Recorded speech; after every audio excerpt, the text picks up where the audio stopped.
All right, folks, welcome to our first lecture in anatomy, physiology, and terminology. This is going to be all about our medical terminology. How do we use medical words? How do we pronounce them? What do they mean? Why do we have this whole different language for medical terminology? So medical terminology is a specialized vocabulary that you see throughout all healthcare. Human medicine, veterinary medicine, you see it in, gosh, even your chiropractor probably uses some form of medical terminology. You see it in research as well. This is uniform throughout the world, which is nice when you start to think about global health type concepts. I mean, think about what we have going on with our crazy coronavirus pandemic.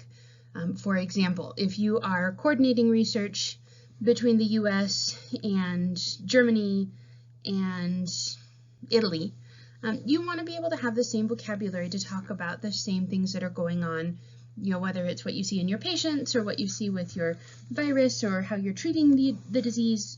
So really nice that we have this uniform language to use all across the world. Now, pronunciation may change a little bit, spellings may change a little bit depending on where you are, but generally speaking, cardiovascular is going to be the same whether you're here or in France or in Uganda.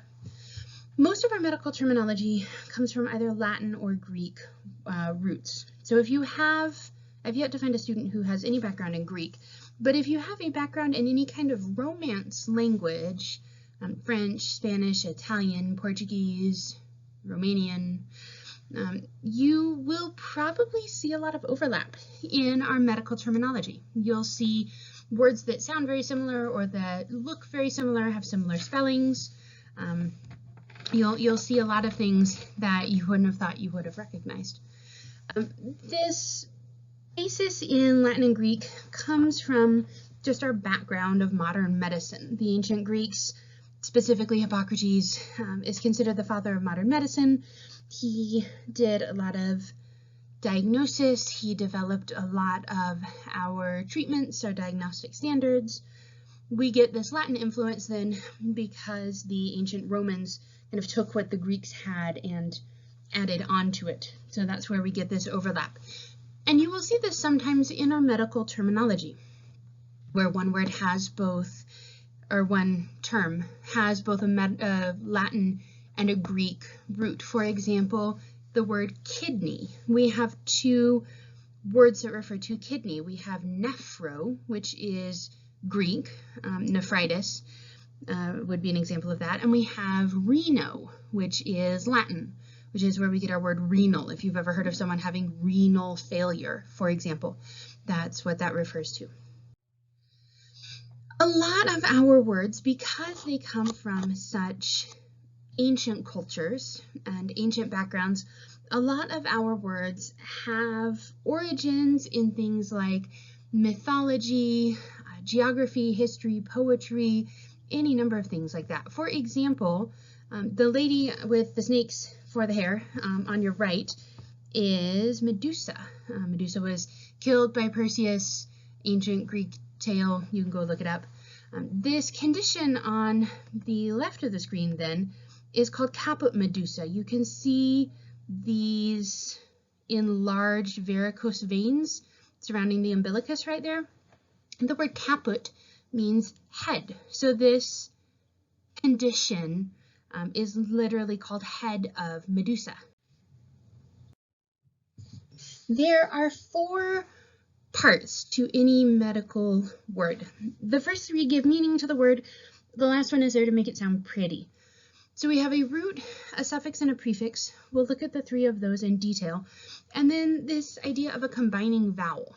A combining vowel links your root and your suffix together. It doesn't have any meaning. It doesn't add anything to the definition. It just makes the words sound prettier. It makes it easier to pronounce. It's a very French approach to language. This is why we say something like nephrology instead of nephrology. It flows off the tongue a little better. Not every medical term will have all four of these parts. Sometimes you'll see more than one word root in a word. Some medical terms are just a prefix and a suffix. We'll look at a disease whose name is made up of just a prefix and a suffix. But all of our medical terms have to have a suffix, and generally speaking, that's where the definition of the word starts. So the root is the fundamental unit of the medical word. This is where the meaning of the word comes from. We can add prefixes and suffixes to it and get a whole new word, but we're still talking about generally the same thing. If we have, and I'll show you an example of that in a little bit, if we have a word that has more than one root, we would call that a compound word. The word cardiovascular is a good example of that. We have cardi, not Cardi B, which refers to the heart, and we have vascule, which refers to blood vessels. So cardiovascular, referring to blood vessels. And as you can see here in the illustration, we would add prefixes or suffixes to that root, and that would give us a whole word. We can change the prefix or the suffix, we can take away the prefix, and we can make whole new words. A prefix comes at the beginning of a word. This comes at the front of the root. When we write prefixes, they're followed by a dash. So this little pre right here, pre means beginning. This dash here indicates this is a prefix. That dash is where you would add your root word or suffix if you were going to make that into a word. Important to pay attention to that because that's an easy way to tell right off the bat if the word part that you're looking at is a prefix or a suffix. A suffix is a word part that comes at the end of a word. This, again, changes the meaning of the root, adds meaning to the root. We write suffixes, this is the opposite of a prefix. We write a suffix with this little dash right here at the front of the suffix. And again, that indicates where you would add a root word or where you would add a prefix to make a complete word. This suffix here, logi, this is the study of something. Think of the words biology, for example, or psychology. This comes from the Greek word logos, which literally means word. Now let's look at this in action. If we have this guy here, our root word hepat, you probably have never seen hepat written singularly by itself. But can you think of any places where you may have heard hepat in a word? Think viral diseases, vaccinations. Hepat means liver. And the word that may have come to mind for you right off the bat is the word hepatitis. You've heard of hepatitis? Yes, Hep A, Hep B, Hep C. Don't share needles. Hepatitis is made up of our root, so here's our root, hepat, and a little suffix, itis. Hepat obviously means liver. The suffix itis means inflammation, refers to inflammation of something. So hepatitis means inflammation of the liver. And the other thing I want to point out here is our definition of the word begins with the suffix. Itis means inflammation, and hepatitis means inflammation of the liver. Now, if you do have hepatitis, that's terribly unfortunate, and you don't get it treated for a while, you will wind up with hepatomegaly, which is an abnormally enlarged liver. We see the same root here. Here's our hepat, right, which means liver. And then we have a new suffix. We have megaly. And there's probably a root in there that you recognize. This is where we get our word mega from. Yes, you go to any store on Black Friday and they have a mega sale. Everything on the store is on sale. You go get stabbed over TV or something. So hepatomegaly refers to an enlarged liver. Mega means abnormally enlarged or big. That little O, this guy right here, is our combining vowel. He's there to make hepatomegaly easier to pronounce. And we'll talk about why he's there in hepatomegaly and not hepatitis in a little bit. So you have hepatitis. I'm very, very sorry. You developed hepatomegaly. You didn't get your hepatitis treated. Now you need a liver transplant because your first liver is giving out. So you get lucky, you find a donor, they wheel you in to cut you open and take your liver out so they can put a new one in. And during the time that you are cut open and have your liver removed, you will be ahepatic, at least until they put a new liver in you. You will be without a liver. Again, we see our root word, our little hepat, right there. We have a suffix, a new one this time. This is ic. Ic means condition of. There are a number of suffixes that refer to the condition of something. And then we have this a in front of this. This is completely new. That is our prefix that comes at the beginning of our root word. A means without. A or an mean without or lack. Hepat obviously is liver, and then ic is pertaining to. So to be ahepatic is literally pertaining to the condition of being without a liver. So hopefully this was kind of an easier to understand example of how we take prefixes and suffixes and root words and put them all together to make new words. And you see in our 3 example words here, our root word didn't change, so the general meaning of our word didn't change. We were always talking about the liver. We didn't suddenly start talking about like your brain or your kidneys. We were always talking about the liver, but we were talking about different things that were happening to the liver. In one word, it's inflamed. In another word, it's gotten abnormally enlarged. In another word, you don't have a liver. So the root word there is kind of our heart of the word. It's keeping that same consistent meaning. The example that we have here, this may be a little simpler, is the word learn. If we treat that as our root word, if we add the suffix er, that is one who learns. Er is to do something. If we add the prefix re in front of learn, then we have repetition. Re in front means to repeat something. So if you are relearning, you are learning something again. If any of you have ever had medical terminology before, you are relearning it right now. Some examples of where we get our words from. The Greek word for heart is cardia. We anglicize that and turn the K into a C, and that's where we get cardi. The Latin word for lung is pulmo, which I believe is very similar in Spanish. And this forms our word root pulm. Think about pulmology or going to the pulmonologist. They're probably very busy right now with this COVID business. So let's talk about combining forms a little bit because we saw one in hepatomegaly. Generally speaking, you do not just write a root as it is. I know that I had hepat written up on that previous slide, but usually when you write a root, you write it with a little combining vowel. This is a vowel that I mentioned earlier that we use to enhance pronunciation, to make it easier to say a word.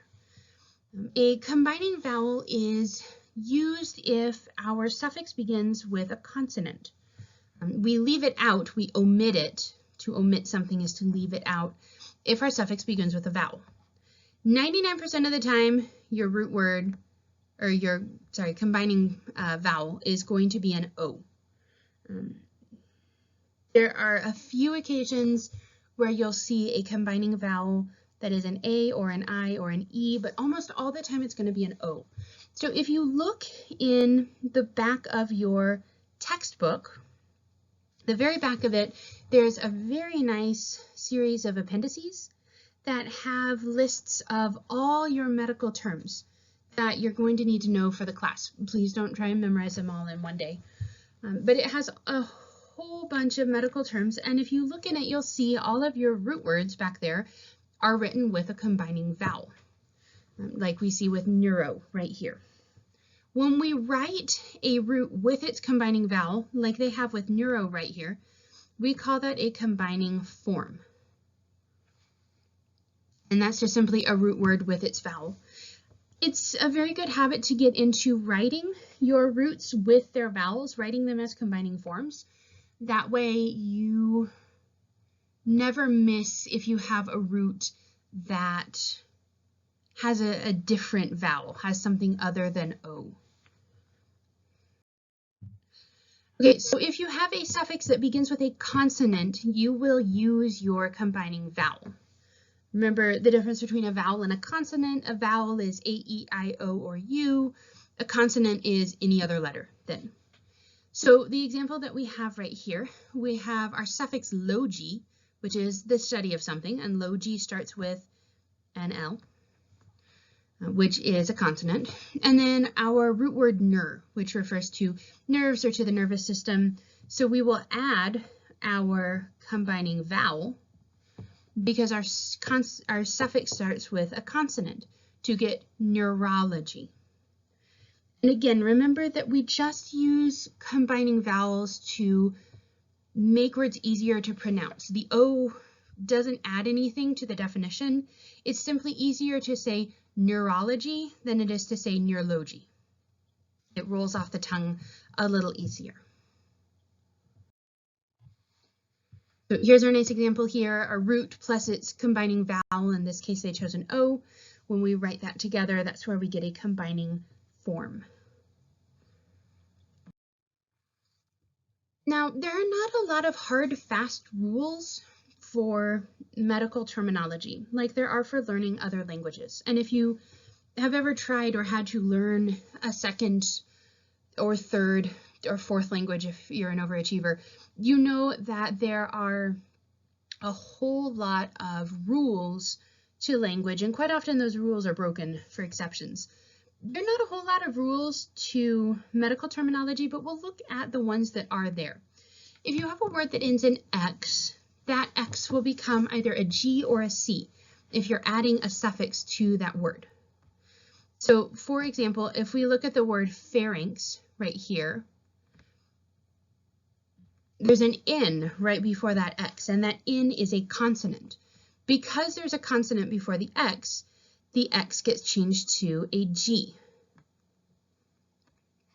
On the other hand, if there is a vowel in front of the X, like we see here with our word thorax, that X will become a C. So that's where we go from AX to AC. That's why we have a thoracotomy, not a thoragotomy, or that's why we have pharyngeal and not pharyngeal.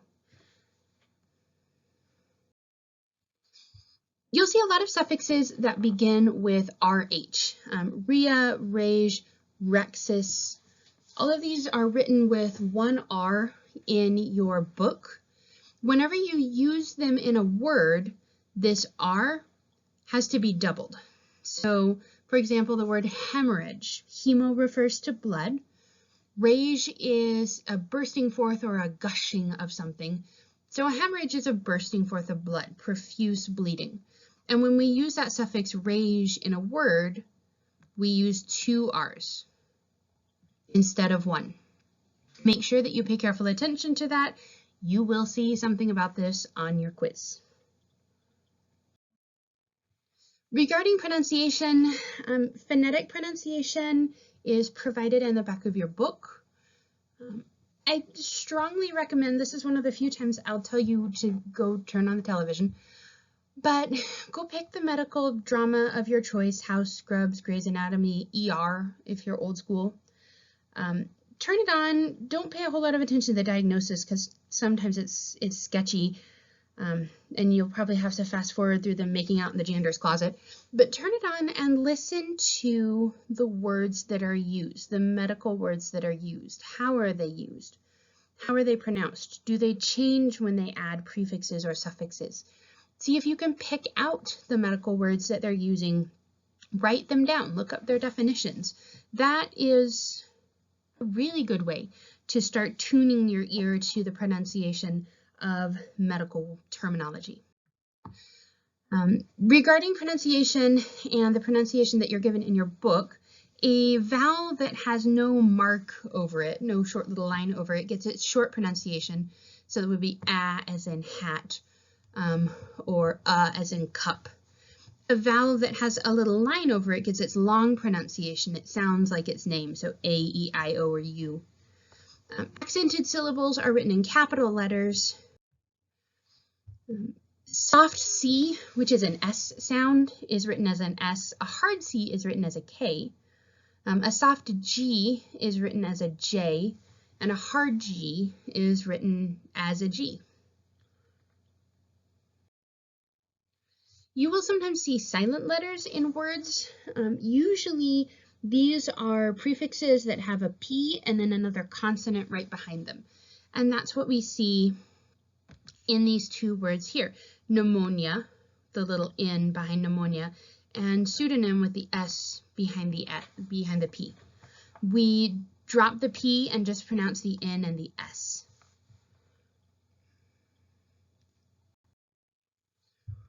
There are a lot of abbreviations that you'll see in medical terminology in the medical field as you're working with your back office stuff when you eventually get there.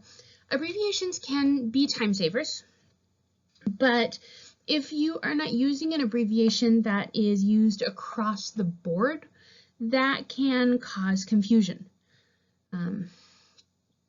Make sure that whatever abbreviation you're writing down is an abbreviation that everybody understands. It may stand for more than one condition or symptom or syndrome. An acronym is an abbreviation that you form from the first letter of each word in a phrase or a sentence. You guys are probably familiar with ASAP, right? As soon as possible. The FDA is the Food and Drug Administration. We've been hearing a lot recently from the CDPHE, the Colorado Department of Public Health and Environment.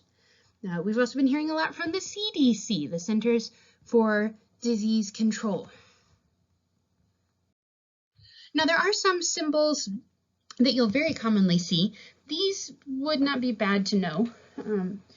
Anytime that you are writing right or left in case histories, if you're taking notes about a patient, you'll write the capital letter surrounded by a little circle. So right is R with a little circle around it, left is L with a little circle around it, and then both or bilateral is B with a little circle around it. Now, if you are working with a very old school doctor or nurse, you may see the word D instead of R for right. You may see the word S or letter S instead of L, and you may see the letter U instead of B. These are the Latin words. D stands for dextra, S stands for sinistra, U stands for utuque. You don't see that a lot, but it does happen occasionally. An arrow up generally means increase, an arrow down means decrease. This little letter C with the line over the top of it means with. This is our Latin word cum, C-U-M, which means with.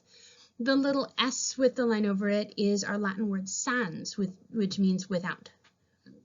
A with a line over it means before. Q with a line over it means every. If you are giving a patient a medication and the prescription says Q6H, that means every 6 hours you're giving the medication. And then the P with a line over it means after. So maybe Q6H after meals, P meals. These are some key terms here of medical terminology that we have gone over. These will be very helpful while you're working on your homework and while you're studying for your quiz. Most of these we have talked about already. I would definitely know the definition for a compound word. You will probably see that on your quiz. So let's look a little more in detail, specifically at prefixes and suffixes. And before we go into this, let me tell you that we're going to look at a whole bunch of prefixes and suffixes. I'm not going to go over every single one with you because there are a lot of them. And I don't want your takeaway from this lecture to be to go grab a whole bunch of note cards and just frantically make flashcards for all of these prefixes and suffixes, because you'll go nuts, for one, and two, you're not going to see all of them on the quiz. So please don't try to memorize everything that we go over in this half of the lecture in one fell swoop. Everything that you see here would be very good to know, and you will see it very frequently as we go through lectures, so that will help. But just know this is here primarily as a reference. Please do not stay up until 3 in the morning trying to memorize all of these prefixes and suffixes that we're going to go over.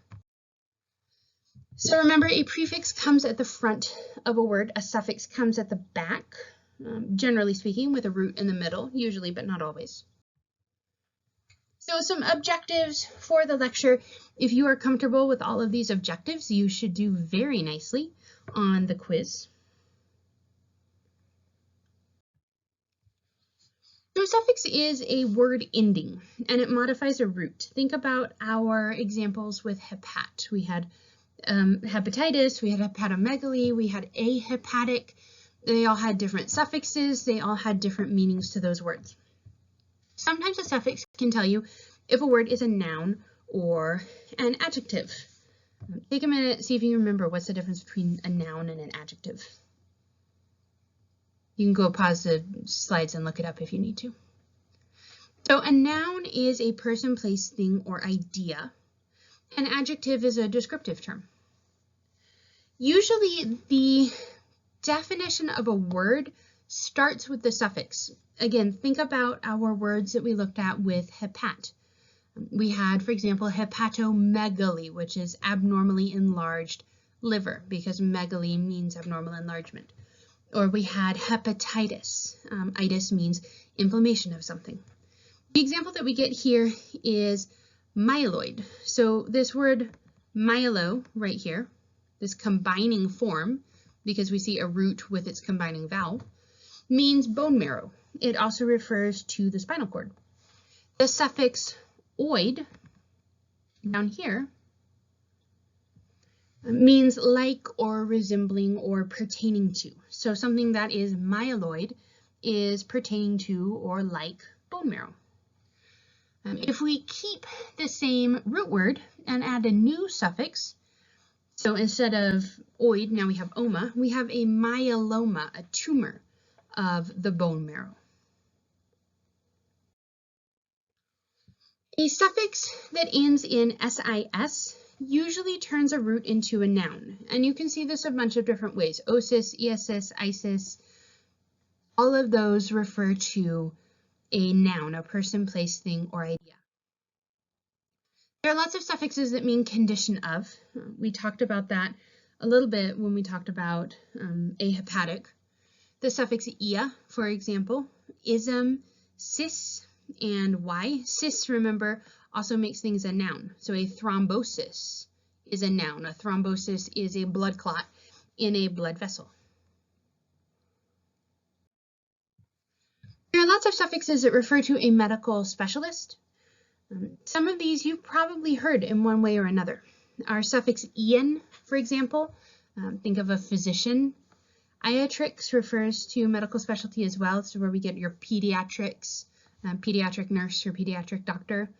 Iatry, ix, ist, and then logi means the study of. We combine logi and ist to get logist, which is a specialist who studies something. Adjectives are descriptive words, remember, and our adjective endings mean pertaining to or resembling or like. So we see things like ac for cardiac, form for muciform, ori for respiratory. One of probably the most challenging things about suffixes, and something that quite often drives my students nuts, there's no really hard, fast rule for which suffix do you use with which noun. A lot of it is going to be determined by how the word sounds. Does it sound natural or not? Also, you'll probably have to go look up that word and see if that suffix works properly with it. The more you use and listen to medical terminology, the more comfortable and familiar you will be with it. and the faster you'll be able to identify which suffix goes with which noun. So some more suffixes that mean pertaining to or like or resembling. Our suffix AC, which we see in cardiac. We have AL that we see in vocal, something that's pertaining to your voice. AR for nuclear, ARY, form, and IC. This was where we saw a hepatic, remember? If you stick ick and all together, you get ickle. This is what we see in electrical, which hopefully needs no explanation. And then ile, oid, ori, or os also mean pertaining to or like or resembling. These are all adjective forms. Now when we form plurals, we see some differences in our suffixes. Think about forming a plural in English. If we have a word and we want to form a plural in English, what do? Usually we just stick an S on there, maybe an ES if you're feeling frisky. And that's true sometimes in medical terminology. In other times it varies. If you have a word that ends in A, that A will become AE. So this is where we go from gingiva to gingivae. Your gingiva are your gums. So gingiva refers to one set of gums. Gingivae refers to both sets, tops and bottoms. Hopefully you're brushing your teeth. Words that end in IS turn to ES. So one diagnosis versus multiple diagnoses. If I go into the ER with a broken arm, I will get one diagnosis. If I go into the ER with a broken arm and Ebola, I will have multiple diagnoses and also probably a very bad time in the ER. There are a few exceptions to the list of rules that we're about to look at. The plural of sinus is sinuses. The plural of virus is viruses. For the word serum, you will see either sera or serums used, and either one is appropriate. I don't think there's one that's used more than the other. So lots of different plural endings. I know this looks like a giant list, but some of these you're probably familiar with. We looked at A and AE. One vertebra is one bone in your spine. All the bones in your spine are a bunch of vertebrae. EN becomes INA. So a lumen is an opening in something. The inside of your intestines is the lumen of your intestines. If you have multiple of those, you have lumina. Anything that ends in X with a vowel in front of it, so EX, IX, YX, that X becomes a C. So one matrix to multiple matrices. We looked at IS and ES, one diagnosis, multiple diagnoses. MA is pluralized by adding a TA to it. So if you have a stigma, you have a mark or a scar on your body. If you have multiple stigma, you have stigmata. Anything with X that has a consonant in front of it will become a G. So one phalanx, which is a bone in your finger or your toe, you have multiple phalanges. You have lots of bones in your fingers and toes. ON becomes A. We go from a ganglion to ganglia. UM becomes A as well, from serum to sera. And then this US to I is usually the one that my students are the most familiar with. Think about cactus. You go out for a walk, you step on one cactus or you step on multiple cacti. So thrombus, which is a blood clot. If you have more than one blood clot, you have more than one thrombus, you have multiple thrombi and are also probably going to have a bad night in the ER. Now, looking at prefixes. Prefixes come at the front of a word. They modify the meaning of the word, and gosh, there's not a meaning or definition out there that you can't find a prefix for. There are so many prefixes. They talk about number, they talk about color, they talk about size, they talk about location, they talk about time, they talk about anything that you could want. For example, right here, we have our prefix uni. Uni means one. Think about uno if you're Hispanophone, if you're Francophone. And then our word lateral. Something is unilateral. It affects one side of the body. So for example, let's say you are working up at UC Health in the neurology department and you have a patient come in with a stroke. You know that they're going to have paralysis unilaterally on one half of their body. But because you paid attention to Miss Catherine's neurology lecture, you know that if you have a patient with a stroke on, or with paralysis on, say, the right side of their body, that means that the opposite side of the brain was affected. So your patient can't move their right arm or leg because they had a stroke contralaterally on the left side of their brain. Contra means against or opposite. So lots of different prefixes for number. Again, if you have a background in a Romance language, a lot of these are going to be pretty self-explanatory. Primi means first, think of our word primary. And then both mono and uni mean one. Hemi and semi mean half of something or one side of something. And then we have a few prefixes that refer to two. Bi and di both mean two or twice. Diplo means double. If you come into the doctor and you say, doctor, I'm seeing double, I'm seeing two of everything, your doctor will diagnose you with diplopia, seeing two of everything. Diplococci are little round bacteria that always go in pairs. They're like middle school girls in the bathroom. The prefix tri refers to three of something. And then four can be either quadri, think of quattro or quatre, or tetra, which also means four. Quadri is Latin, tetra is Greek. And then generally speaking, most medical professionals can't count past four. So after that, everything is just lots of it. That's where we get poly or multi, many, much, lots. You don't see a lot of prefixes for anything above four. We have some prefixes for color. I would know these for the quiz. Cyano refers to something that is blue. If your patient shows up with cyanosis, their skin looks blue because they're not getting enough oxygen. Erythro means red, your little red blood cells that we will talk about when we get to the cardiovascular system are called erythrocytes. Leuco means something that is white or something that just doesn't have any color at all. You've probably heard of leukemia, which is cancer of your white blood cells. Melano refers to something that is black or just dark in general. Probably you've heard the word melanin. This is the pigment in your skin that gives you your color. We will talk about melanin a little more when we get to the integumentary system. And then the combining form xantho, that X is pronounced as a Z. Xantho means yellow. If you have a xanthoma, you have a little yellow growth on your skin. Some negative prefixes. We saw a and an before when we talked about ahepatic. A and an mean without or absence or lack of something. If you are ahepatic, you are without a liver. Both anti and contra mean against or opposed. Contra also means opposite.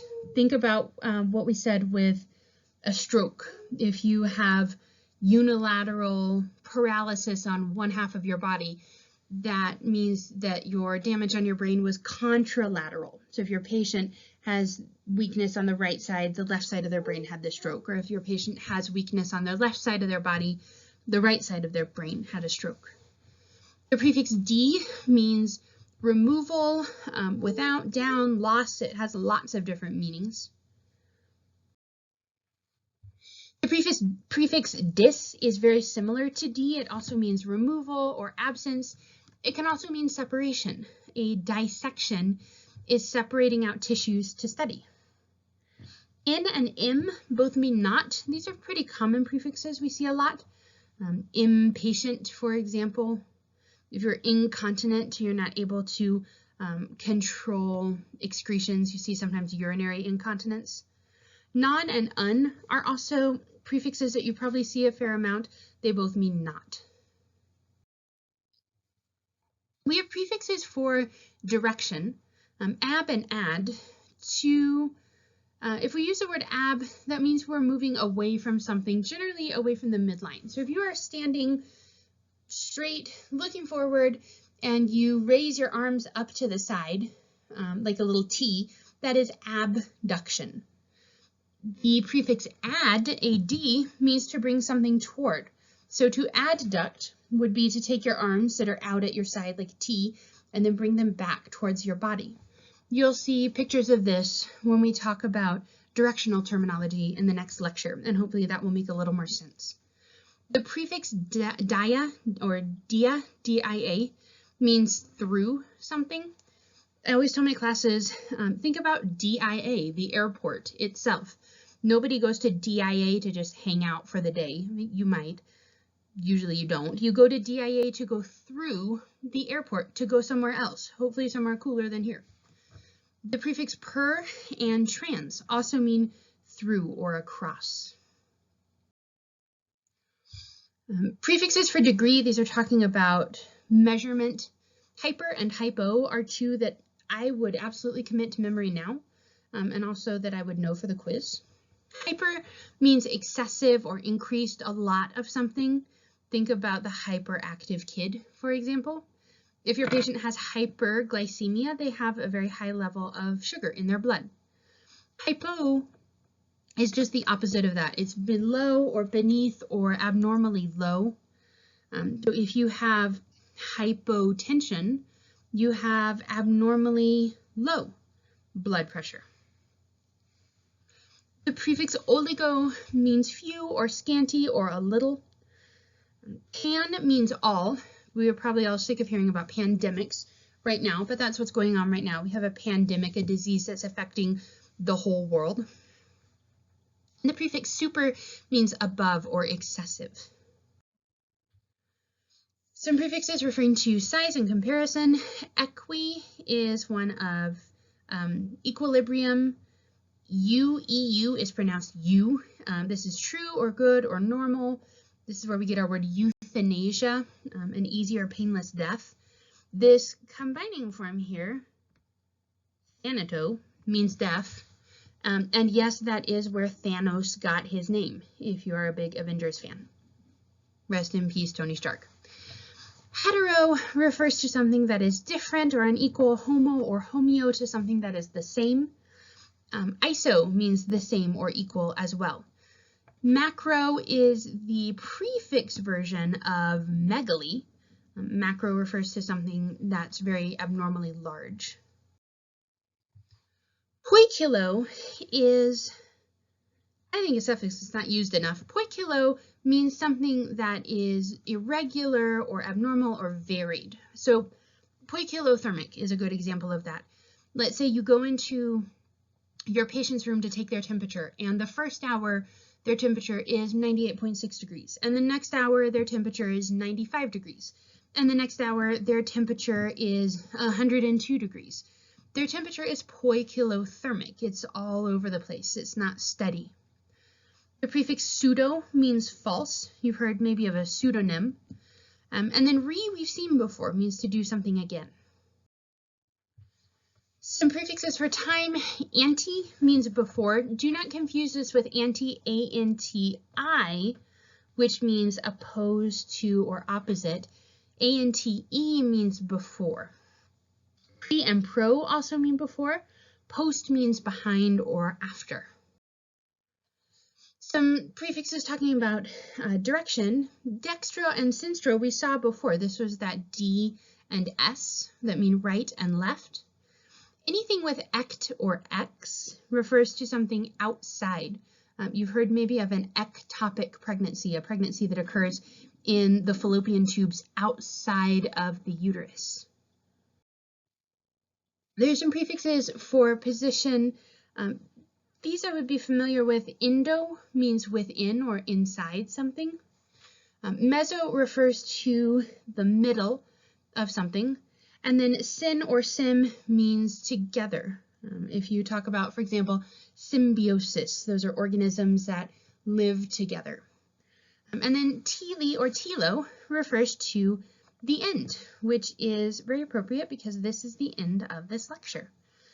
So like I said, please do not try to commit every single term that you just saw to memory, but use this slide and these lists of terms as references to go back to and to become familiar with over the next 7 weeks. And as always, if you have any questions or would like to go over anything in detail, definitely shoot me an email.